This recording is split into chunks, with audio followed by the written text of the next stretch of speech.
하나님의 은혜가 여러분들 가운데 함께 하시기를 주님의 이름으로 축복합니다. 아마 여러분들도 저와 비슷하지 않을까 생각이 됩니다. 젊었을 때 열심히 살 때는 내 힘으로 사는 줄 알았어요. 목회도요, 내 힘으로 하는 줄 알았습니다. 내가 잘 배우고 또 내가 기도하고 내가 뭔가 열심히 하면 열매가 맺어지는 줄 알았어요.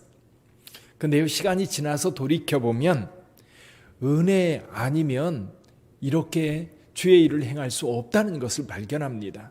아니, 내 목숨조차도, 내 삶조차도 하나님의 도움, 하나님의 은혜가 아니면 살아갈 수 없다는 것을 시간이 지나면 지날수록, 아니 뒤를 돌아보면 돌아볼수록 은혜 아닌 것이 없다고 고백할 수밖에 없는 것이 우리 인생인 것 같아요. 여러분은 어떠세요? 돌이켜보면 그 어려운 때에 어떻게 지났는지 몰라요. 근데 지났어요. 그때 마음고생 얼마나 많이 했는지.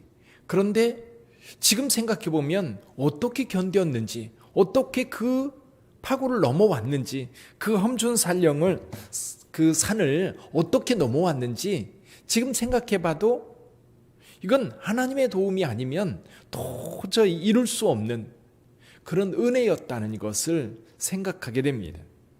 근데 여러분, 오늘도 그 은혜가 필요하다는 사실 잊지 마시기를 바랍니다. 여전히 그 은혜가 필요한데 우리는 오늘 이 순간을 살아갈 때 그 생각을 별로 안 해요. 그냥 하나님 도와주시면 감사하고 그저 오늘 또 내게 주어진 시간 열심히 살면 그것으로 감사하고 그것으로 족하다는 느낌이 드는데, 사실 오늘 하루를 살아갈 때도 하나님의 은혜가 필요한 줄 믿습니다. 근데 오늘 본문의 말씀해 보니까 오늘 우리가 집중적으로 생각해야 될 것이 이겁니다. 그가 사모하는 영혼에게 만족을 주시며 줄인 영혼에게 좋은 것으로 채워주심이로다. 사모하는 영혼에게 만족을 주시는 하나님. 그러면서 여기 시편 그 시인은 이 4절부터 이런 말씀으로 노래합니다. 그들이 광야 사막길에서 방황하며 거주할 성읍을 찾지 못하고 광야 사막길에서 방황한다. 이것은 출애굽 사건을 이야기하는 것 같아요. 출애굽 사건. 이스라엘 백성들은요, 하나님의 놀라운 능력으로 출애굽을 했어요. 우리가 늘 듣던 것처럼 10가지 재앙, 또 마지막 날 이제 6월절이라고 하는 놀라운 은혜의 시간을 통해서 이스라엘 백성들은 애굽을 떠났습니다. 그리고 광야로 들어왔는데 이 제일 먼저 만난 큰 역경이 뭐였느냐면 홍해바다였어요. 홍해바다도 하나님이 갈라주셔서 무사히 건넜습니다. 건너고 나서 두 번째 문제가 뭐였느냐면 마실 물이 없었다는 겁니다. 마라의 쓴 물을 달게 만들어서 그들로 하여금 물을 마실 수 있게 했고요. 그리고 무리바에서 그들이 물이 없어 하나님 앞에 기도할 때 반석을 열어서 그들에게 물을 공급해 주셨습니다. 또 아침이면 비같이 만나를 내려서 그들로 하여금 풍족하게 먹게 했어요. 생각해보면 그들은 아무것도 없는 것 같은데 부족함이 없었어요. 그들은 능력도 없고 농사 지을 수도 없고 식량을 구할 수도 없는데 아무튼 그들은 배골지 않고요, 굶주리지 않았고요, 넉넉하게 그들의 생존을 지켜올 수 있었어요. 오늘 여기 이렇게 말씀합니다. 줄이고 목이 말라. 줄이고 목이 마를 때마다 하나님께서는 그들에게 채워주셨어요. 근데요, 하나님께서 채워주신다고 믿으면 부족해도 걱정 근심이 없어요. 근데 이 믿음이 없으면 피곤합니다. 정말 힘들어요. 나 어떻게 살지? 나 이거 어떻게 하지? 늘 그런 염려가 우리의 삶을 피곤하게 만들고 힘들게 만듭니다. 근데 이 문제가 언제 해결됩니까? 하나님을 믿을 때예요. 하나님을 신뢰하지 못할 때는 늘 불평, 원망이에요. 요즘 매스컴을 통해서 계속 기독교에 대한 이야기가 나오는데 긍정적인 이야기는 거의 없고요. 정말 부정적인 이야기만. 그제도 어린 아이의 사건에 기독교인들이 연루됐다고 하는 것이 그냥 기독교가 계속 이제 부각이 되는 거예요. 그의 부모가 어떻다. 근데 사실 곰곰이 저와 여러분들의 입장에서 보면 믿음 없는 사람들의 행위입니다. 무림한 기독교. 그러나 세상은 그렇게 보지 않거든요. 세상은 다 기독교인이라고 보고 다 기독교인들이 그렇다고 생각을 합니다. 근데 여러분, 믿음이 있는 사람과 없는 사람은 너무나 다른 거예요. 여러분, 신앙 안에 있어도요, 교회 안에 있어도 예수를 믿는다고 말해도 정말 진짜 믿음과 그리고 믿음 없이 악하게 살아가는 사람들은 분명히 달라요. 그 다름을 보지 못하면 우리 스스로도 기독교에 대해서 의문을 갖게 될 겁니다. 근데 여러분, 하나님을 믿는 믿음이 있는 사람과 없는 사람의 차이는 분명합니다. 없는 사람들은요, 죄에 대한 의식이 없어요. 왜? 하나님이 두렵지 않거든요. 하나님을 믿는 사람들은 하나님이 두려워요. 그래서 죄 짓지 않습니다. 또 한편으로 하나님은 우리와 함께 하시기 때문에 궁핍함 가운데에도 어려움 가운데에도 사막길에서도 두려워하지 않아요. 왜 이스라엘 백성들이 광야에서 끊임없이 원망하고 불평하고 또 배신하고 그랬습니까? 하나님에 대한 믿음이 없기 때문이에요. 여호수아와 갈렙 같은 믿음이 있는 사람들은 그러지 않았어요. 오늘날도 마찬가지입니다. 코로나가 세상에 창궐해도 교회 예배가 지금 비대면 예배로 드린다 해도 이 비대면 예배 때문에 불평 원망이 아니라 이곳에 또 하나님의 은혜가 있거든요. 여기에 또 하나님의 인도하심이 있거든요. 그 하나님의 은혜를 보고 그 하나님에 대한 믿음이 있으면 불안하지 않아요. 두렵지 않아요. 그 은혜가 필요한 때 저와 여러분들이 살고 있는 겁니다. 자, 이스라엘 백성들이 언제 이 목마름, 굶주림, 피곤함에서 벗어날 수 있었습니까? 기도할 때.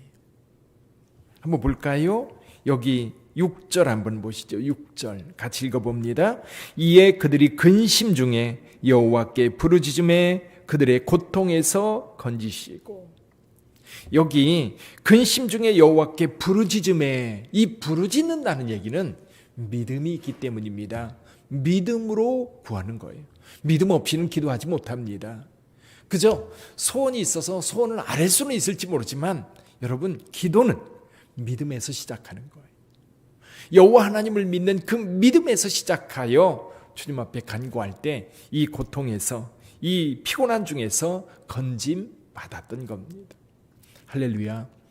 하나님을 믿는 그 믿음이 여러분에게 있기를 주님의 이름으로 축원합니다. 하나님 앞에 하나님께 사모하는 마음을 가질 때에 그 사모하는 마음은 믿음에서 시작하고 믿음으로 모든 것이 시작이 되는 것. 하나님을 믿는 그 믿음이 오늘도 여러분들의 삶을 붙잡아 주시기를 소원합니다. 뿐만 아니라 여러분이 삶을 살아갈 때에 오늘도 은혜가 필요한 것을 느끼는 사람들이 믿음의 사람들이에요. 오늘 하루를 살아가면서도 하나님께서 나의 호흡이 있게 하시고 심장이 뛰게 하시고 그리고 내 눈을 보고 내 눈을 열어서 사랑하는 사람들의 얼굴을 보고 또 하나님이 만드신 천지 만물을 바라볼 수 있고 그리고 여전히 지식이 있고 지혜가 있어 내가 맡은 일을 잘 감당할 수 있고 어제와 오늘이 비슷하게 여전히 주님의 은혜를 따라서 흘러갈 수 있다면 그게 바로 은혜인 것. 그게 도움인 것. 요즘에 공익 광고 가운데 이런 게 있었어요. 아침에 집에서 나갑니다. 나 오늘 다녀올게. 아이도 학교를 가면서 엄마 나 학교 갔다 올게. 약속이라는 거예요. 약속. 갔다 올게. 근데 이 약속이 이루어지지 않는 경우가 많다는 거예요. 분명히 아침에 나갈 때는 갔다 올게 했는데 다시는 돌아오지 못하는 경우도 너무 많은 거예요. 사랑하는 성도 여러분, 하나님의 은혜는 여전히 지금도 저와 여러분들에게 필요한데 이걸 잊고 산다면 2021년 어려울 거예요. 더군다나 코로나 때문에 어려운 상황에 있는데 그리고 지금 우리 주변에 이 코로나가 창궐하고 있는 상황인데 여러분 분명한 믿음을 가지고 하나님의 은혜를 따라 사는 여러분 되시기를 바랍니다. 우리는 열심히 노력해야 되지만 열심히 노력한다고 되는 게 아니에요. 여기 이스라엘 백성들 보세요. 무엇으로 해결해 갔습니까? 그들이 모여서 토론해서 결론을 내려서 문제를 해결했습니까? 아니면 그들 스스로 몇 명 연구원들을 뽑아가지고 연구해서 결론을 내려서 방법을 찾았습니까?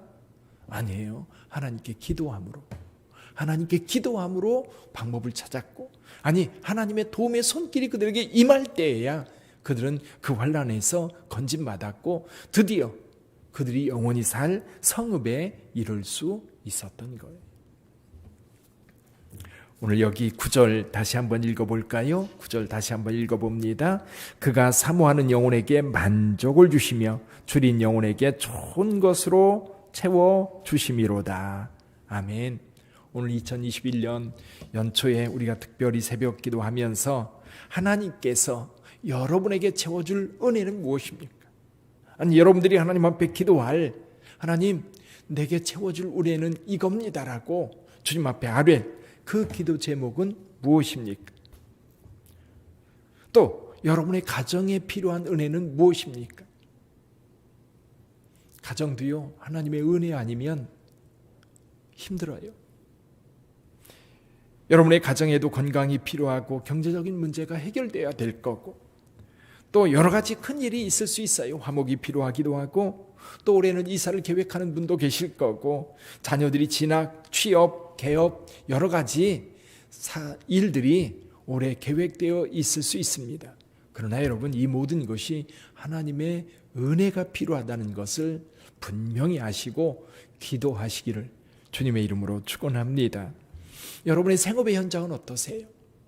여러분의 일터는 어떠세요? 그냥 이대로 갔으면 좋겠습니까? 아니면 뭔가 변화가 필요합니까? 이대로 가려고 해도 하나님의 도움의 손길, 내 노력이 아닌 하나님의 은혜가 필요하고요. 또 뭔가 변화가 만들어져야 할 때에도 여러분 거기에 하나님의 은혜가 필요해요. 하나님의 도움이 필요해요. 그래서 저는 2021년을 기도하면서 우리 빛된 교회 이 은혜, 그래서 이 믿음으로 축복을 받아야 되는, 이 축복은 은혜입니다. 은혜. 그 은혜가 여러분들의 삶 속에 풍성하게 채워주시기를 기도하고 있어요. 사랑하는 성도 여러분, 2021년 하나님의 은혜로 여러분의 개인의 영혼뿐만 아니라 가정 그리고 생업의 현장이 풍성하게 채워지는 그런 한 해가 되기를 주님의 이름으로 축원합니다. 오늘 말씀을 생각하면서 함께 통성으로 기도하겠습니다.